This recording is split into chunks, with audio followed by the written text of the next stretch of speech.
మన డిమాండ్ల కోసం ఆయన ప్రాణత్యాగం చేసే పరిస్థితికి తీసుకొచ్చిన మనమే నిందితులం అవుతాం.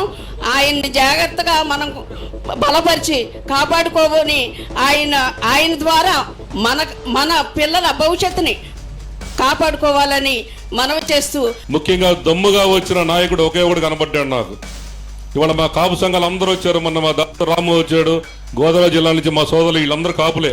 ఇక్కడ ఉన్న వాళ్ళందరూ కాపు నాయకులే వచ్చారంటే కొంతమంది రెచ్చగొట్టాలని చూస్తున్నారు. ఏమయ్యా, బీసీ రిజర్వేషన్ కావాలి కదా మనకి, మరి బీసీల కోసం మీరు వెళ్తున్నారంటే మా వాళ్ళు అంటున్నారు. చెబుతున్నా, ఇవాళ బీసీ రిజర్వేషన్ ఇవ్వదలుచుకుంటే చంద్రబాబు నాయుడు ఆ రోజు 5% ఇచ్చారని చెప్పాడు.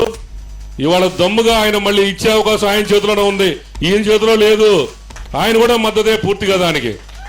ఆమరణ నిరాహార దీక్షలో హక్కుల కోసం నా ప్రాణాన్నైనా అర్పిస్తాననేటటువంటి భారత చైతన్య యువజన పార్టీ అధ్యక్షులు రామచంద్ర యాదవ్ గారికి ముందుగా కాంగ్రెస్ పార్టీ నుంచి పూర్తి సంపూర్ణ మద్దతుని తెలియజేస్తూ, రామ యాదవ్ గారికి ఏదన్నా కనుక జరిగితే ఈ ప్రభుత్వం తగిన మూల్యం చెల్లించుకోవాల్సి వస్తుందని, తెలంగాణలో లాగా ఆంధ్రప్రదేశ్లో బీసీవై రామచంద్ర యాదవ్ గారు వచ్చిన తర్వాత బీసీలలో చైతన్యం పెరిగింది, బీసీలో ప్రశ్నించడం దిగిరైంది.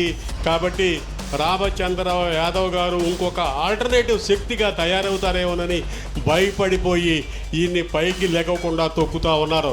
విజయవాడ నగరంలో నన్ను మా షర్మిల గారు మా నాయకత్వాన్ని పంపించి మద్దతు తెలియజేయమన్నారు. ఎప్పుడో చూసాం పొట్టి శ్రీరాములు వారిని, తర్వాత మళ్ళీ అలాంటి నిరాహార దీక్షలు మళ్ళీ మా వయసుకి మేము ఎప్పుడు చూడలేదు. భగవంతుడు అన్నీ ఇచ్చినా ఇంకేదో నేను పుట్టిన కులానికి ఇవ్వాలని తాపత్రయపడుతున్నటువంటి ఒక బీసీ సోదరుడి స్ఫూర్తి నచ్చి ఒక కాపింటి ఆడబిడ్డ, అన్నా నీ పల్సు పడిపోయినప్పుడు నువ్వు ఈ నిరాహార దీక్ష కంటిన్యూ చేయలేని సమయంలో నీ బీసీ బిడ్డ కాదు, నీ సోదరి ఒక కాపు బిడ్డ వచ్చి ఈ ఉద్యమాన్ని ముందుకు తీసుకువెళ్తుంది. రాష్ట్రం దిగి వస్తుందా, నాయకులు దిగి వస్తారా చూద్దాం.